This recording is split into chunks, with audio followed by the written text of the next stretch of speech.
कंकड़ों से बचने के लिए हम पदवेश पहनते हैं, भिन्न प्रकार के जूते पहनते हैं और अच्छे जूते पहनकर कांटों के मार्ग पर चलना सरल हो जाता है। परंतु जब ये कंकड़, जब ये कांटे हमारे जूतों में होते हैं तो सरल मार्ग पर चलना भी कठिन हो जाता है। ठीक इसी प्रकार ये कंकड़, ये कांटे हमारे मन में होते हैं। ये कंकड़, ये कांटे होते हैं हमारा अतीत, जिसके भय के कारण हम उसे वर्तमान में स्वीकारना नहीं चाहते। कदाचित इसीलिए हमारे अतीत को भूत कहा गया है, क्योंकि एक भूत की भांति हमारा अतीत हमारा पीछा नहीं छोड़ता। इसलिए अपने अतीत के भयावह घटनाओं से भागे नहीं, उसे स्वीकारें। विश्वास कीजिए, आपका जीवन सरल हो जाएगा। अर्जुन को मैं द्वंद के लिए ललकार रहा हूं और उसका सारथी उसे भगा ले जा रहा है। क्या यही आपका कर्तव्य है? बोलिए माधव।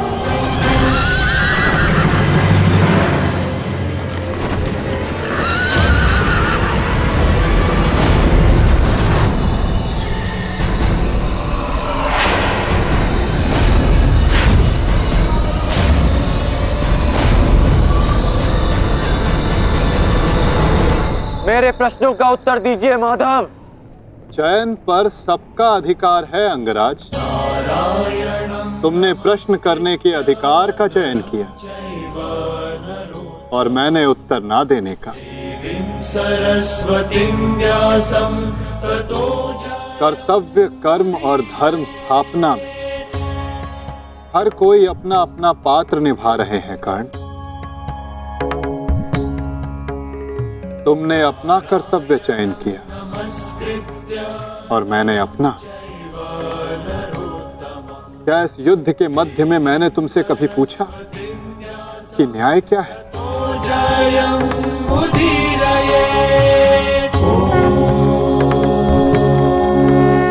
क्या तुमसे ये पूछा कि इतिहास में किस भांति तुम अपना नाम लिखाना चाहते हो? तुम और तुम्हारे सारथी के मध्य में ना आना मेरी सीमा है, तो मेरे और मेरे रथी के मध्य में ना आना तुम्हारा कर्तव्य अंगराज। नहीं माधव, मैं आपको नहीं जाने दूंगा। सूर्यास्त होने को है, आज ये द्वंद समाप्त होकर रहेगा।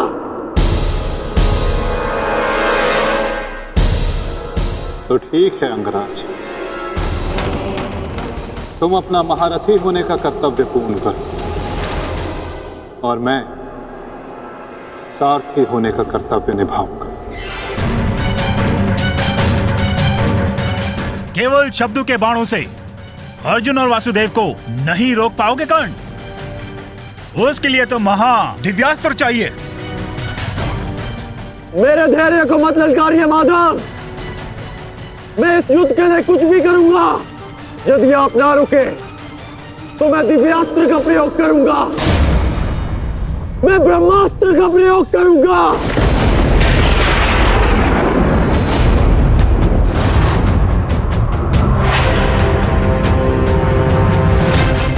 पराजय ने तो तुम्हारी बुद्धि तक हर ली अंगराज। ब्रह्मास्त्र का ज्ञान अर्जुन भी जानता है। यदि दो ब्रह्मास्त्र एक साथ टकराए तो इस युद्ध का ही नहीं, संपूर्ण सृष्टि का सर्वनाश हो जाएगा। मेरा कर्तव्य युद्ध समाप्त करना है मद्राज। सृष्टि की चिंता नारायण जाने। तुम्हें जो करना उचित लगे तुम कर सकते हो कर्ण, किंतु मेरे रुकने का समय अभी नहीं आया है।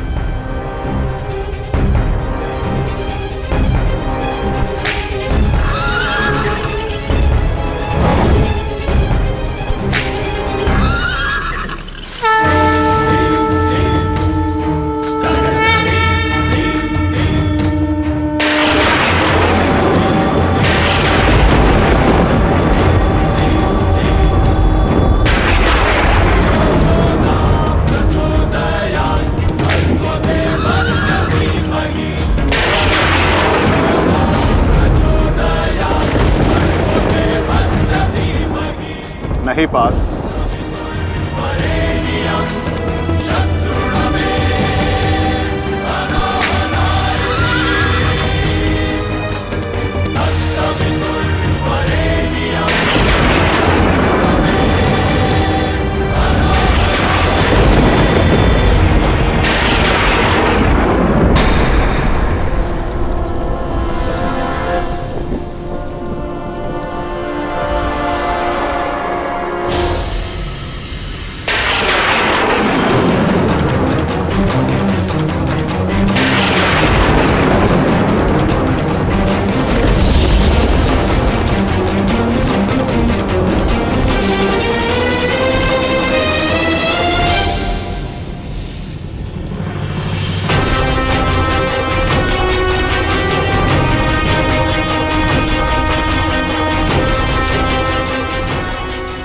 जमदग्निपुत्र परशुराम तुम्हें श्राप देता हूं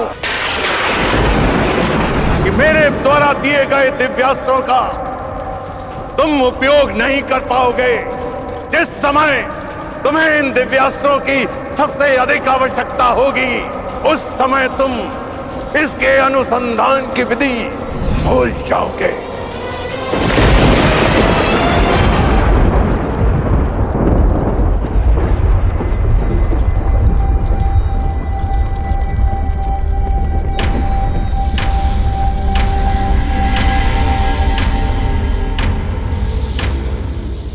क्या हुआ अंगराज? प्रहार करो। ये प्रहार मेरे लिए प्रतिबंधित है मद्रराज। रथ को आगे ले चलिए। बस कीजिए माता, अब सहन नहीं होता। सहना है भी नहीं पार्थ।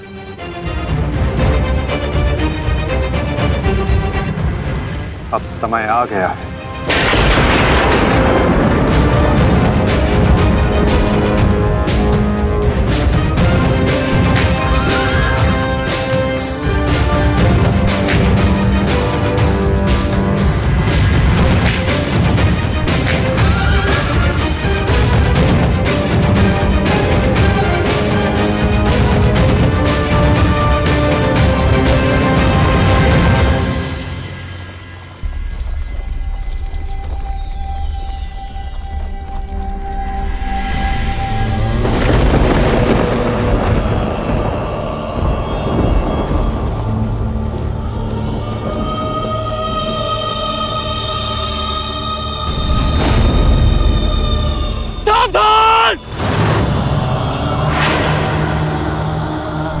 किस प्रकार तुमने कीचड़ में फंसे हुए मेरे असहाय बछड़े को मारा है, उसी प्रकार तुम भी एक दिन पृथ्वी पे असहाय गिरे रहोगे। मैं अग्निहोत्र ब्राह्मण विजय तुम्हें श्राप देता हूं।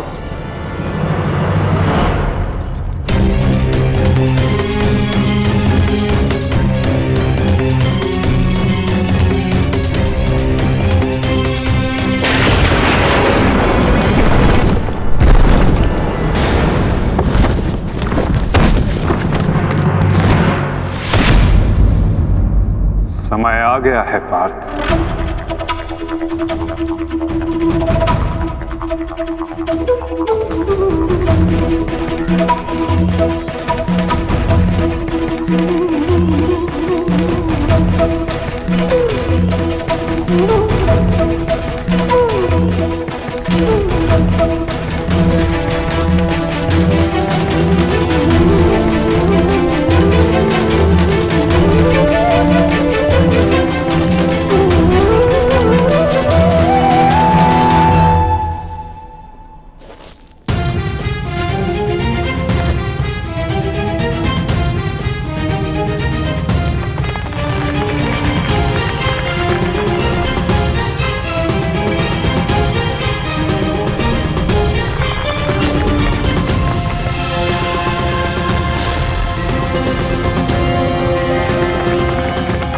मद्रराज, चक्र निकालने में मेरी सहायता कीजिए। तुम भूल रहे हो अंगराज, मैं मद्रराज हूं। ये राज्य मुझे जन्म और प्रताप से मिला है, किसी के दान से नहीं। भले ही मैं तुम्हारा सारथी हूं, परंतु परिचालक नहीं। तुम सूत पुत्र हो, तुम स्वयं अपने रथ का चक्र निकालो।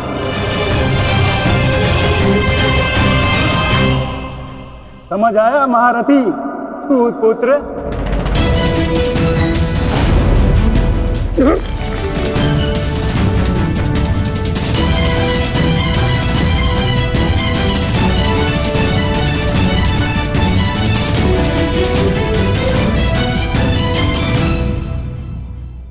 अंगराज को युद्ध का आवाहन दो पार्थ।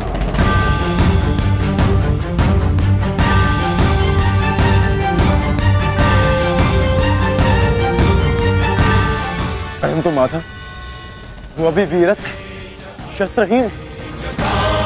तुमने मुझे वचन दिया है पार्थ कि तुम अपने सारथी की हर आज्ञा का पालन करोगे। आज तुम मुझे आज्ञा मत देना पार्थ, अपितु आज तुम मेरी प्रत्येक आज्ञा का पालन करना। क्यों आज्ञा माधव? अंगराज को युद्ध का आवाहन दो पार्थ।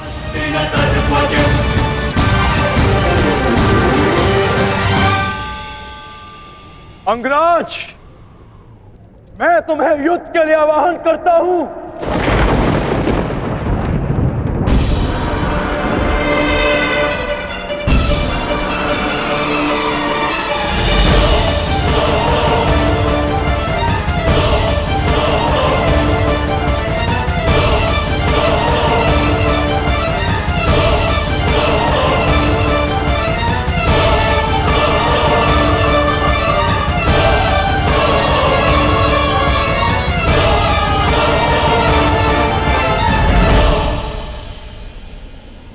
हर दिशा में फैल जाओ, रथ के चक्रों के चिन्ह का पीछा करो।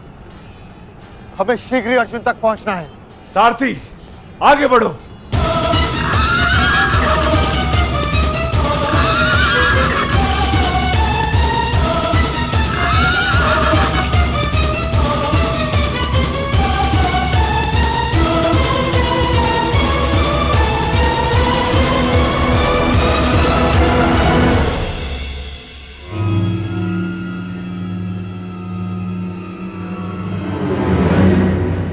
ये कैसी नीति है माधव? इस समय अर्जुन रथ पर है और मैं रथ विहीन। ये नीति नहीं है। नीति तो ये भी नहीं अंगराज कि एक भागते हुए योद्धा पर प्रहार किया जाए, उसे युद्ध के लिए ललकारा जाए, जो तुमने किया।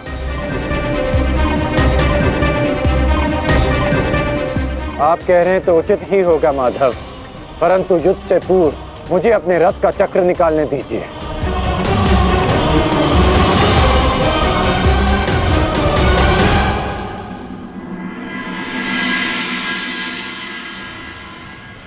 अर्जुन कहाँ है? सूर्यास्त होने में ज्यादा विलंब नहीं और अर्जुन का कुछ पता नहीं चल रहा।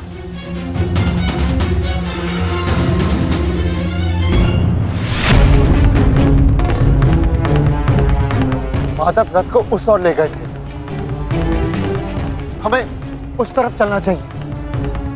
सारथी, आगे बढ़ो। सारथी, शीघ्रता करो, उस ओर चलो।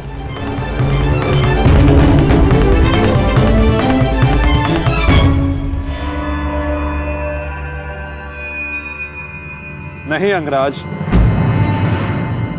सूर्यास्त होने को है, समय शेष नहीं है। तुम्हें अभी और इसी क्षण युद्ध करना होगा।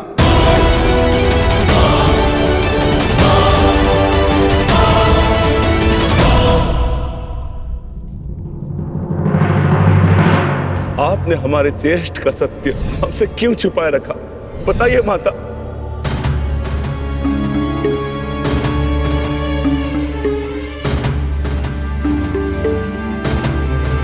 चिंतित ना हो माताश्री, आपके पुत्र सुरक्षित हैं। कौन सा पुत्र द्रौपदी?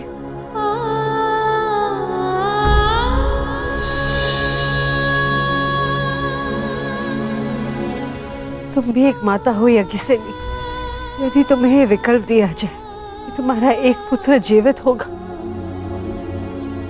और एक को अपने प्राण देने होंगे।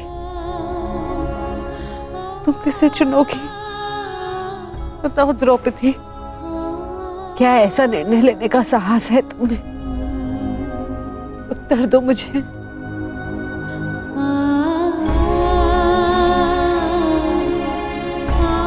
अपनी किशोरावस्था में की गई भूल के कारण मुझे अपना समस्त जीवन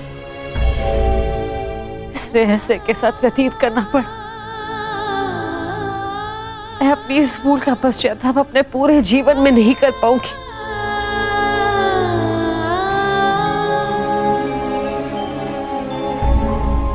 मैं अपना जीवन अपने 5 पुत्रों के साथ व्यतीत कर रही थी।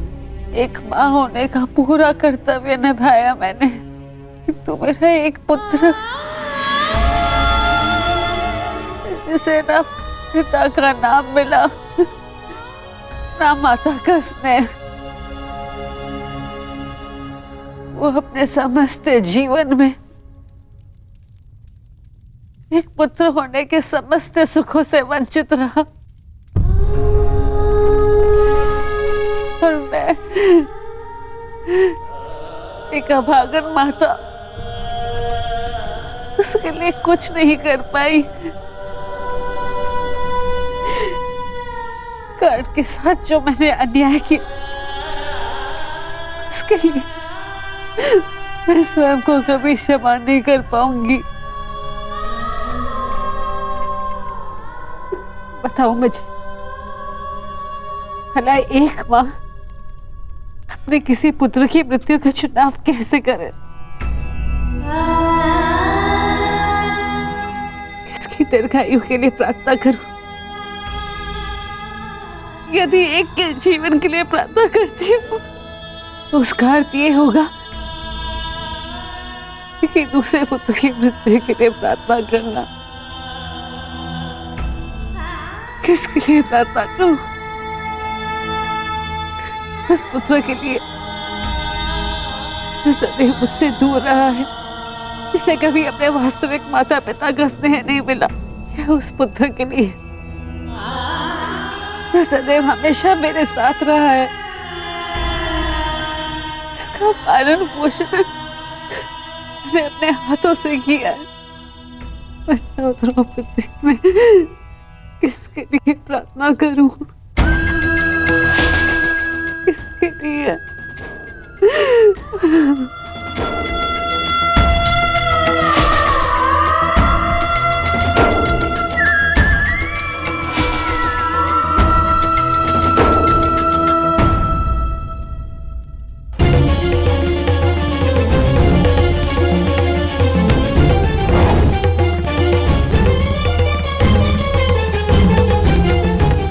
मित्र दुर्योधन, उधर देखो।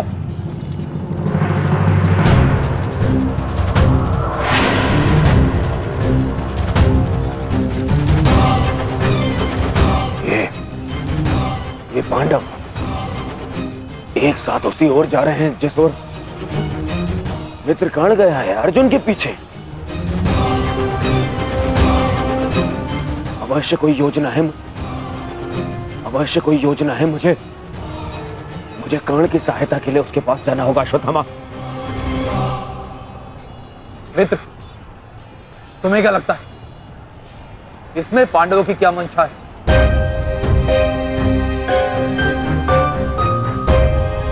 पता नहीं मित्र,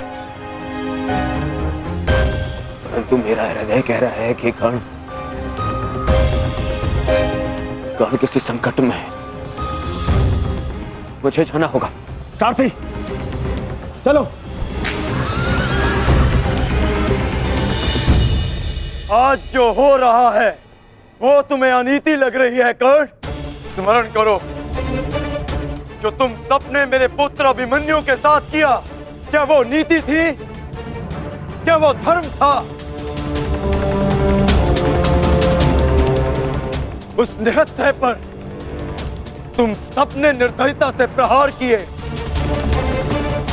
उसकी मृत्यु को कठिन बनाकर तुम सबने मनोरंजन किया। अभी रथ और शस्त्रहीन अभिमन्यु भी था कर्ण। क्या तुम सबने उसके साथ न्याय किया? यदि वो अनीति नहीं थी तो भला ये अनीति कैसे हो सकती है कर्ण? परंतु मैं अभिमन्यु का पिता हूं। मैं तुम्हें एक घड़ी का समय देता हूं कर्ण। सज्ज हो जाओ।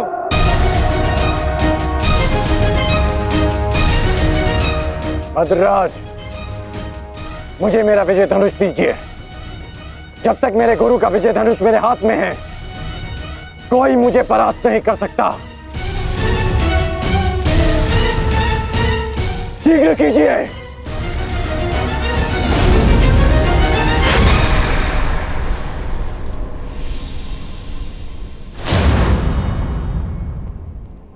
सोच क्या रहे हैं मद्रराज?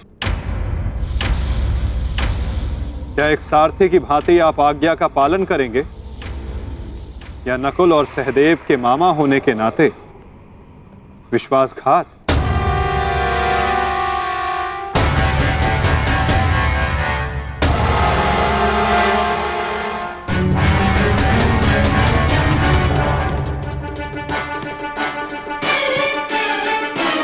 नहीं अंगराज, मैं तुम्हारी आज्ञा का पालन नहीं करूंगा। ये तो तुम्हारी करनी है अंगराज। एक महारथी को तुमने अपना सारथी बनाया, उसका अपमान किया, इसका दंड तो अवश्य मिलेगा।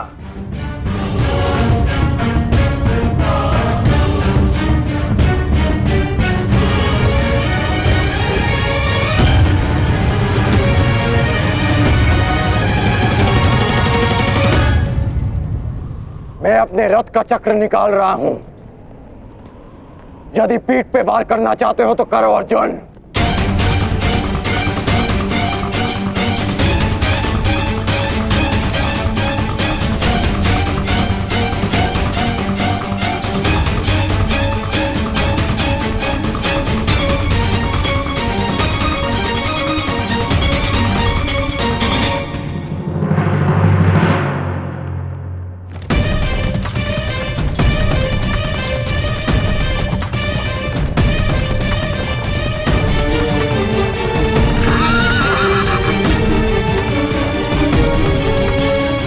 सारथी, उसको पांडवों का रथ उसकी ओर जाना। चलो।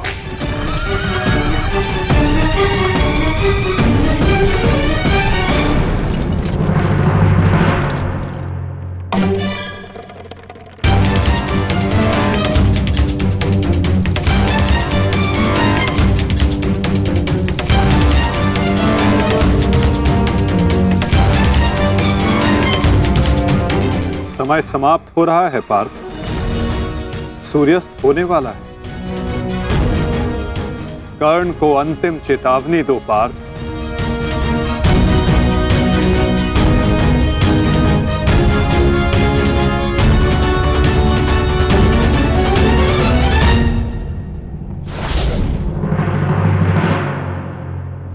मैं तुम्हें अंतिम चेतावनी देता हूं कर्ण। युद्ध के लिए सज्ज हो जाओ।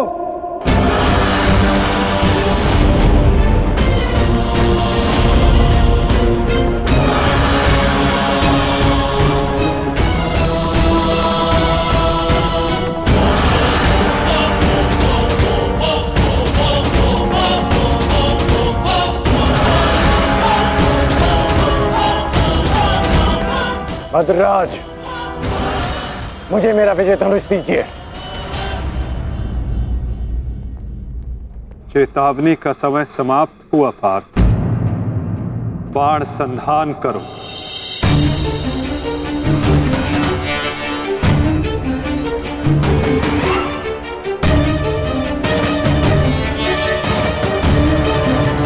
प्रहार कीजिए अंगराज। मैं निशस्त्र पर प्रहार नहीं करता सत्य से, इससे योद्धा की कायरता सिद्ध होती है। परंतु माधव, माधव वो निहत्था है। नहीं पार्थ, अंगराज अभी आक्रमण कर रहे हैं। अपनी दृष्टि से अनेकों बाण बरसा रहे हैं। यदि अंगराज के हाथों में विजय धनुष आ गया तो तुम कुछ नहीं कर पाओगे पार्थ। अंगराज को परास्त करना असंभव हो जाएगा।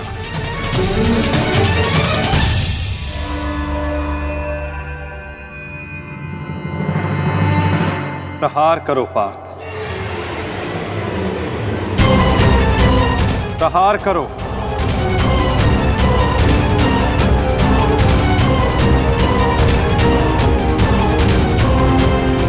अपने मार्गदर्शक की आज्ञा का पालन करो पार्थ। अभिमन्यु की पीड़ा को स्मरण करो।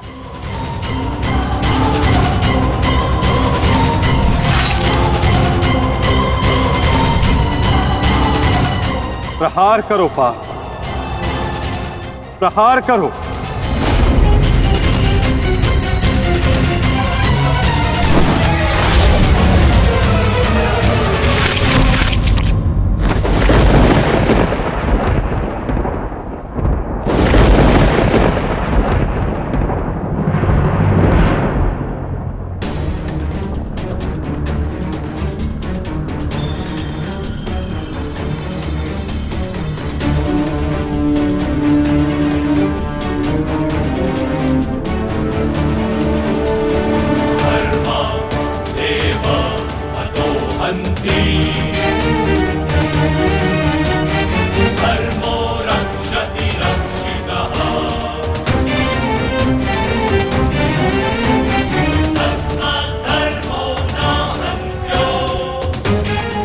क्या है माधव?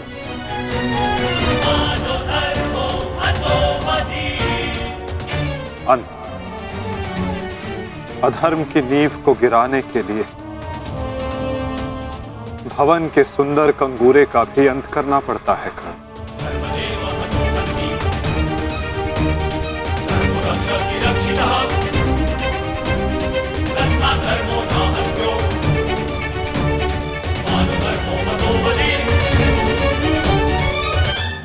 प्रहार करो पार्थ।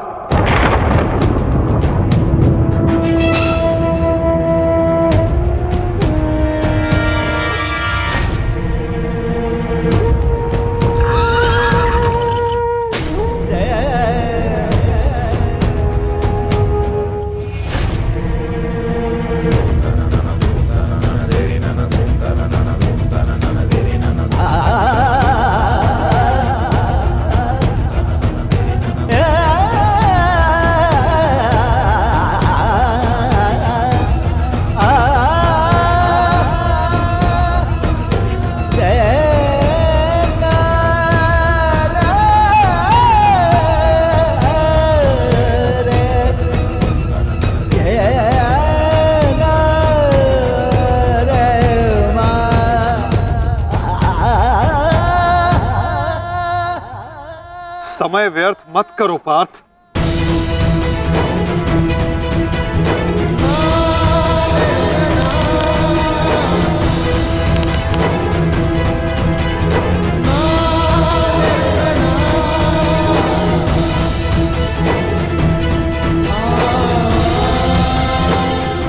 प्रहार करो।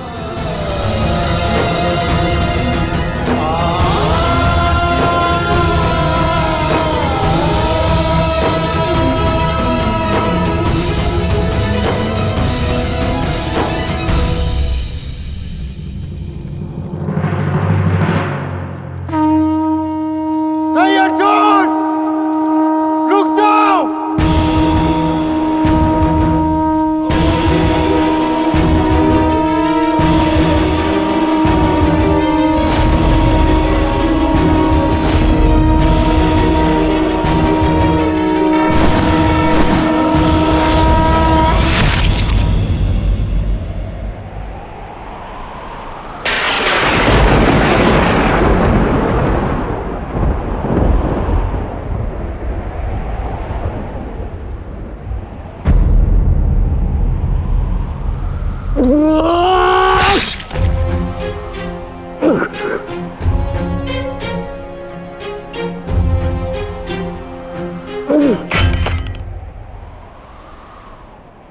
क्या ये आपका न्याय है?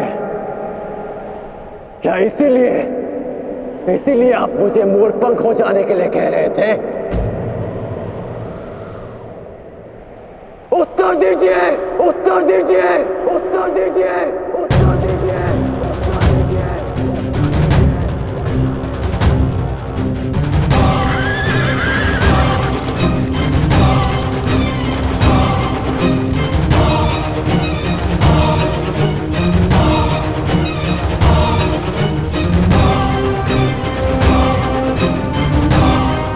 उत्तर दीजिए माधव।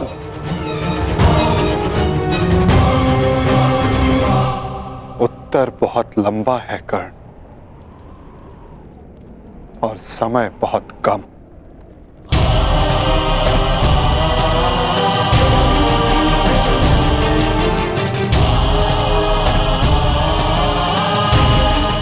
परंतु अपने मित्र के प्रश्नों का उत्तर मैं अवश्य दूंगा।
कुछ प्रश्न ऐसे होते हैं मित्र, जिनके उत्तर सबके सामने नहीं दिए जाते, जो केवल आत्मा से आत्मा को मिलते हैं।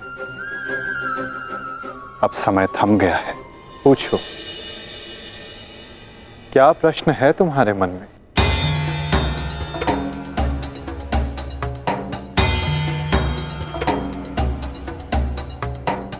आप तो सारथी हैं ना, अपने रथी का मन पढ़ लेते हैं, तो पढ़ लीजिए। मैं पहले भी कह चुका हूं मित्र, मुझे तुम्हारे मुख से सुनना अच्छा लगता है। तो सुनिए, बताइए माधव, ऐसा क्यों होता है कि जो परिवर्तन की चाह रखता है उसे समाज का क्रोध क्यों सहना पड़ता है? समय तो स्वयं बदलता है ना,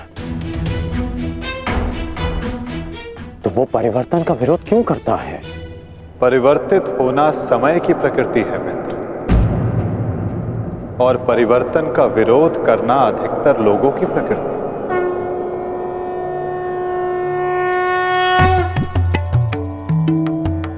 परिवर्तन के कारण मनुष्य को अस्थिर होना पड़ता है, और यही अस्थिरता मनुष्य को पीड़ा देती है मित्र।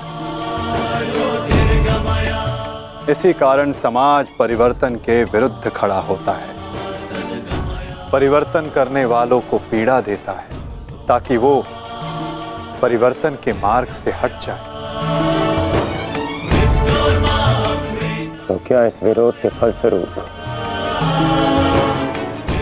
समाज को अधिकार है कि वो एक अबोध की हत्या करे।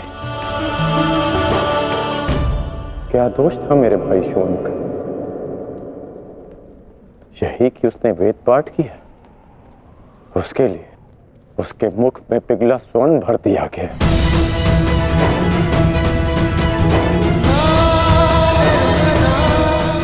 क्या कोई विद्या सीखना दोष है माधव?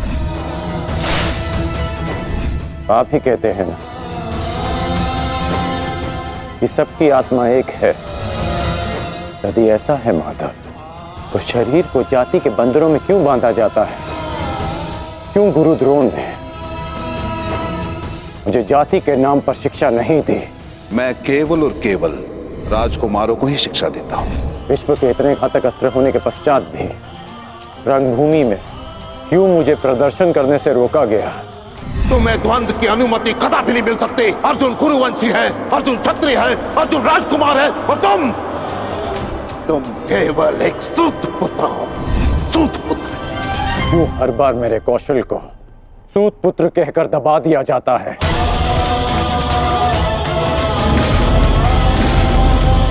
ठहरो, मैं एक सूत पुत्र से विवाह नहीं करूंगी। बताइए माधव, क्यों होता है मेरे साथ ऐसा?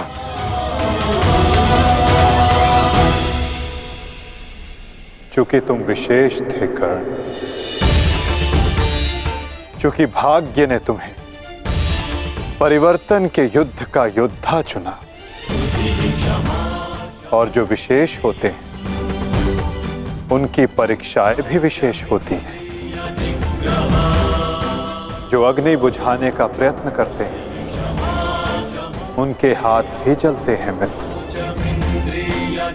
तपाया स्वर्ण को जाता है ताकि वो कुंदन बन सके, ना कि ताम्र या लौह को।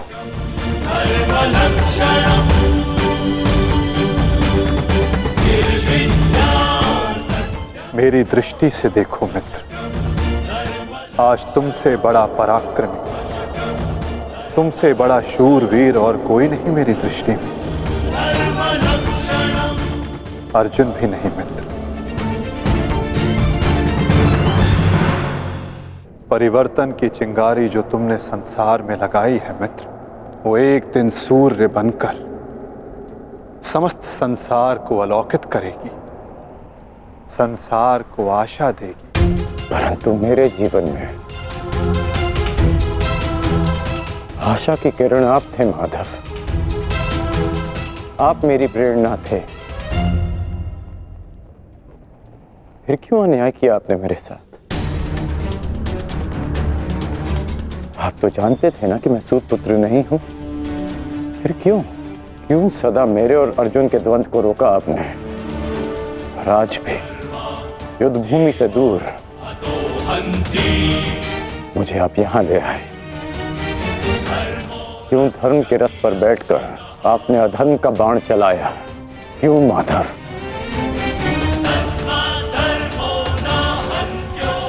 यदि आपको मेरे प्राण चाहिए थे तो सीधे कह देते माधव।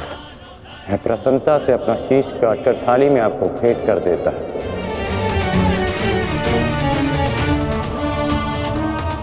क्यों ये छल किया आपने? जब मैं रथ विहीन था तो क्यों मुझ पर प्रहार करवाया? क्या ये धर्म स्थापना है? क्या ये आपके अवतार का उद्देश्य है? बोलिए माधव।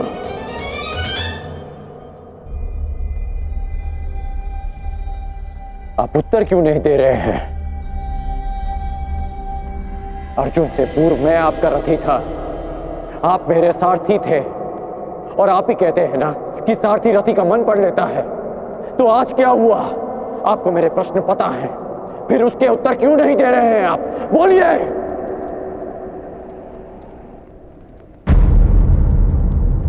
सारथी और रथी भिन्न कहाँ होते हैं राधे? वो दोनों तो एक अंग होते हैं। जब एक सारथी अपने रथी के मन में उठने वाले प्रश्नों को समझ जाता है तो क्या रथी को अपने प्रश्नों का उत्तर अभी तक नहीं मिला? मैं परशुराम तुम्हें श्राप देता हूं। जिस समय तुम्हें इन दिव्यास्त्रों की सबसे अधिक आवश्यकता होगी, उस समय तुम इसके अनुसंधान की विधि भूल जाओगे। ब्रह्मास्त्र का आवाहन भूलने पर भी तुम्हें भान नहीं हुआ मित्र कि ये सब क्या है और क्यों हुआ?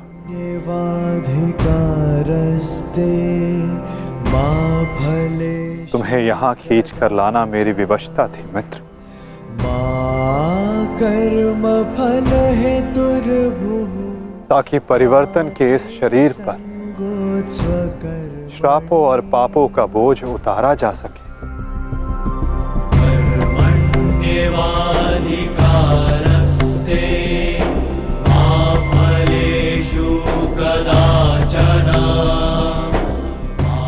तुम्हारे रथ का चक्का पहली बार नहीं फंसा है कर्ण, स्मरण है? पहली बार तुम्हारे रथ का चक्का कहां फंसा था?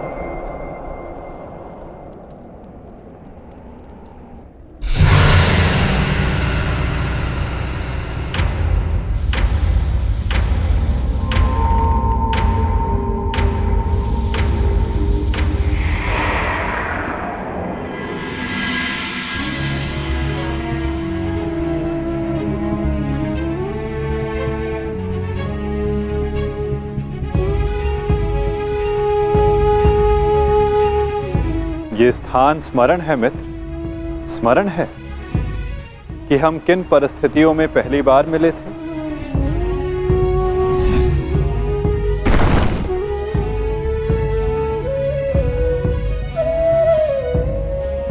वर्तमान के कर्म भविष्य में फलदायी होते हैं अंगराज।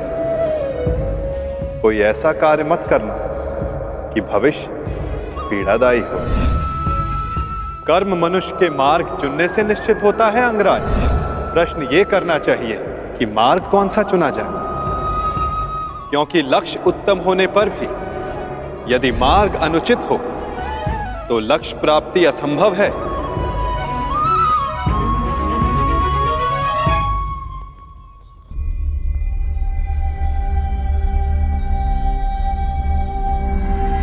स्मरण है मुझे।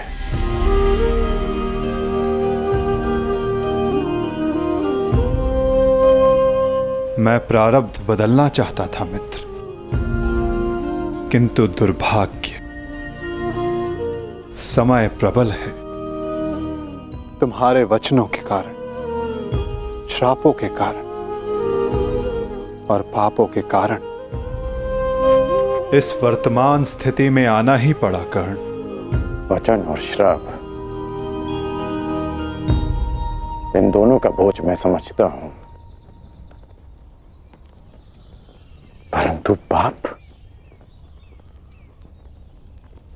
मैंने कौन सा पाप किया माधव? परिवर्तन की चाह रखना, क्या ये पाप है? अपने गुरु के विश्राम को भंग न करना, क्या ये पाप है? अपने मित्र की सहायता करना, जिसने सदैव मुझे सहारा दिया, क्या ये पाप है?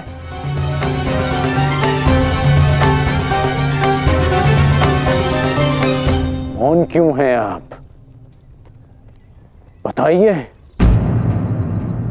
मौन,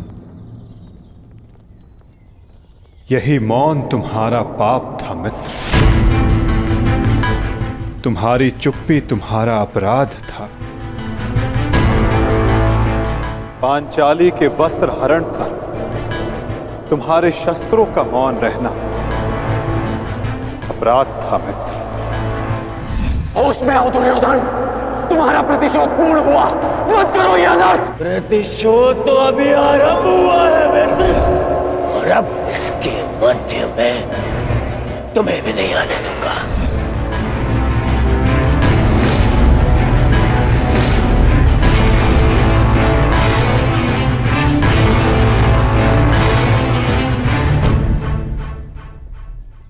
मनुष्यों से भूल होती है, स्वाभाविक है। पांडवों से भी हुई, किंतु वो मौन नहीं रहे। पांडुपुत्र भीम ये प्रतिज्ञा लेता हूं, पर यही जंगल तोड़कर तुम्हारा प्राण ले लूंगा दुर्योधन। आज्ञा दीजिए भ्राताश्री, हम इनका सर्वनाश कर देंगे। हाँ ज्येष्ठ, क्या तो हमारे प्राण ले लीजिए, जब हमें इनके प्राण लेने की आज्ञा दीजिए। अधर्म के विरुद्ध उन्होंने स्वर उठाया और इसी कारण मुझे उनके पक्ष में जाना पड़ा मित्र, और तुम मौन रहे, इसलिए मैं तुम्हारा साथ नहीं दे सका मित्र। संसार को दुष्ट आत्माओं के उपद्रव ने जितनी हानि नहीं पहुंचाई, उससे कहीं अधिक हानि महात्माओं के मौन ने पहुंचाई है मित्र।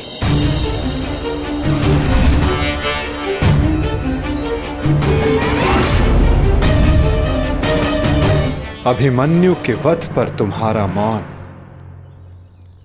पाप था मित्र।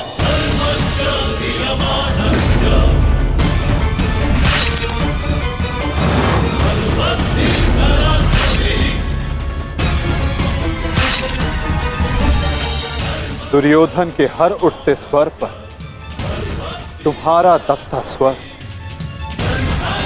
अन्याय था। स्वप्न केवल ऊंचा और शुभ होना महत्वपूर्ण नहीं होता मित्र, उस स्वप्न को पूर्ण करने का मार्ग भी शुभ होना चाहिए। परिवर्तन की चाह में तुम अधर्म का हाथ थाम बैठे मित्र, ये तुम्हारा अपराध था। अपनी प्रतिज्ञा पूर्ण करने के लिए तुम दुर्योधन को मित्रता का वचन दे बैठे मित्र, ये तुम्हारा अपराध था। अमृत पाने की यात्रा तुमने विषधर के कंधों पर बैठकर की मित्र, ये तुम्हारा अपराध था।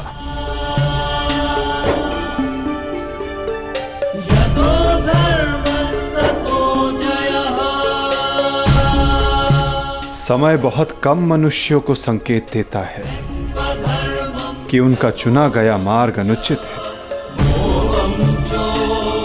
मैंने भी तुम्हें कई बार संकेत देने का प्रयास किया मित्र,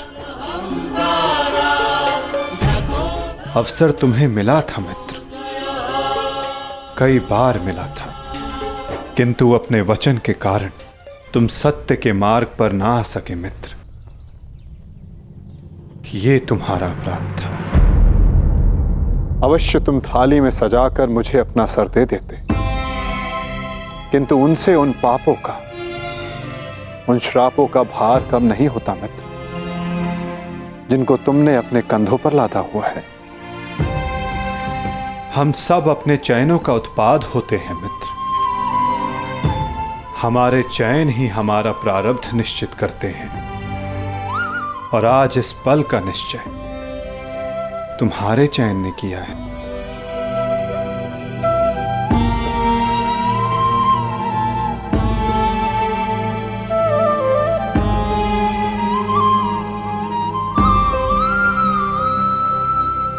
और मुझे देखो मित्र, मित्र के रूप में मैंने तुम्हारा चयन किया, इस कारण इस पीड़ा का भागीदार मैं भी बन रहा हूं। मैं तुम्हें सदा शांति देना चाहता था मित्र, तुम्हें इस जन्म में हर पाप से मुक्त कर देना चाहता था मित्र, इसलिए मैं तुम्हें यहां खींच कर लाया।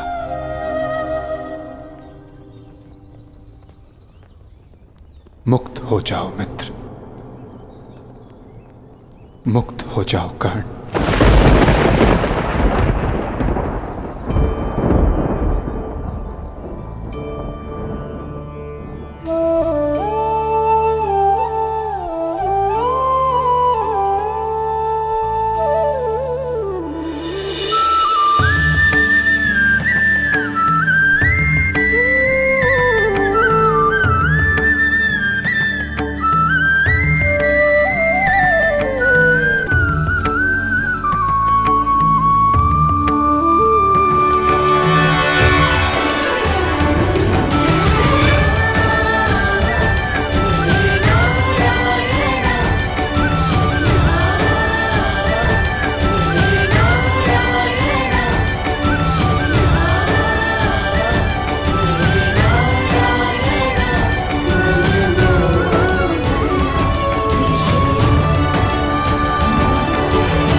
निश्चित कहा है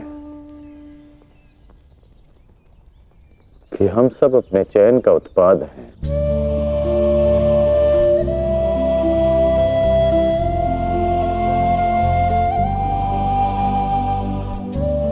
मेरा ये घाव भी मेरे चयन का परिणाम था। उसे आपने ले लिया माता, परंतु ये अवश्य किसी और के हिस्से में पीड़ा गई होगी।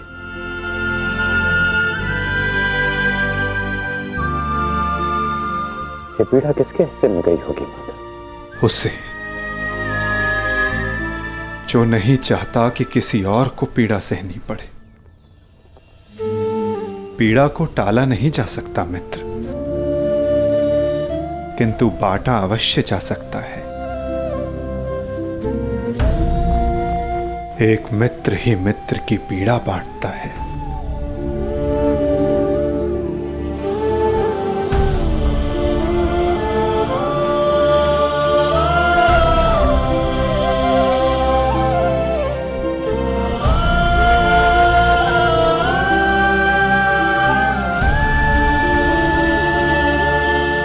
ये क्या किया माधव?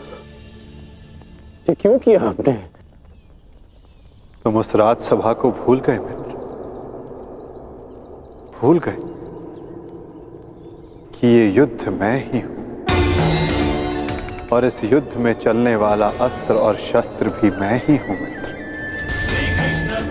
उन शस्त्रों से लगने वाला घाव भी मैं हूं, और उन घाव का उपचार भी मैं हूं। इस युद्ध में विजयी होने वाला मैं हूं, और मृत्यु का आलिंगन करने वाला भी मैं ही हूं मित्र।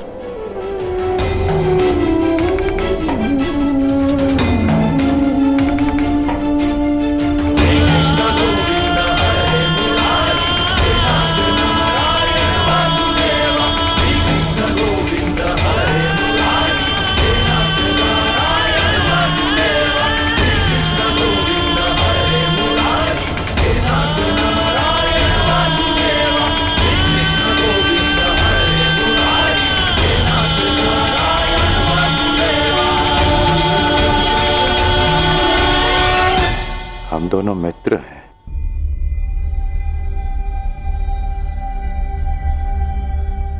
इस लोक को छोड़ने से पूर्व मैं अपनी पीड़ा अपने मित्र को नहीं दे सकता।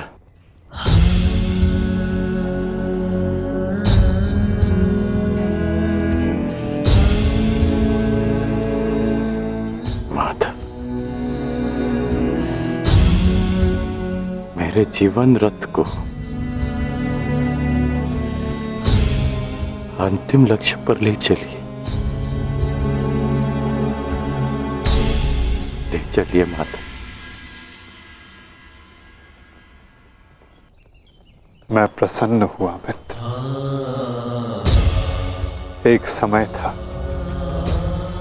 कि मैंने तुम्हें अपना रथी चुना था, और मैं सदा चाहता था कि तुम मुझे अपना सारथी चुनो।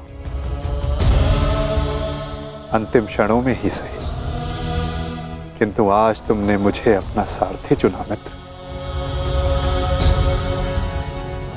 आओ मित्र, तुम्हें तुम्हारे लक्ष्य पर ले चलता हूं।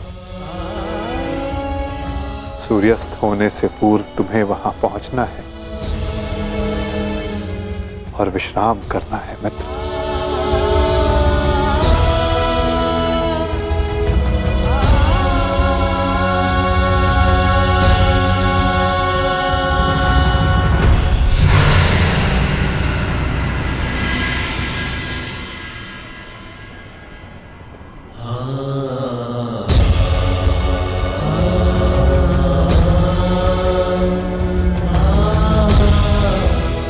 अपने चयन की नियति स्वीकार करने को सज्ज हो जाओ मित्र।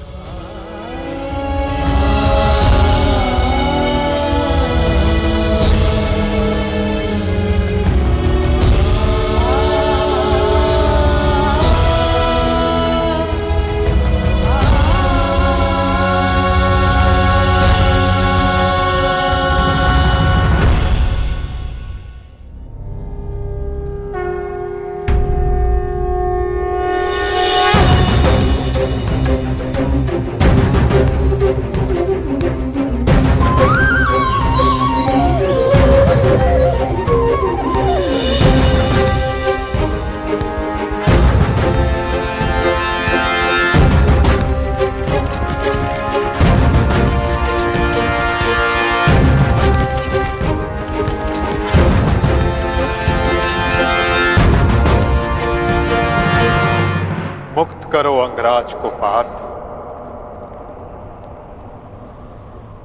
अंजलि का अस्त्र का प्रयोग करो।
बाण संधान करो पार्थ। माधव, मेरे हाथ कांप रहे हैं। नहीं पार्थ, तुम पाप नहीं कर रहे, पुण्य कर रहे हो। तुम एक सदात्मा को उसके भार से मुक्त कर रहे हो।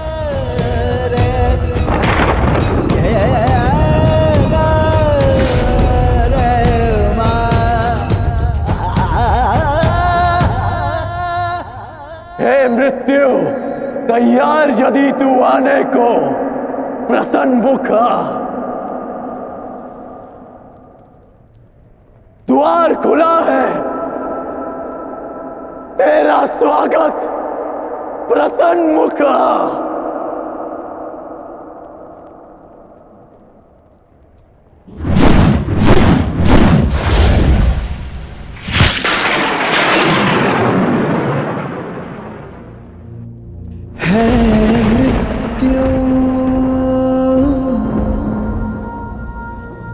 तैयार यदि तुम आने को, प्रसन्न मुख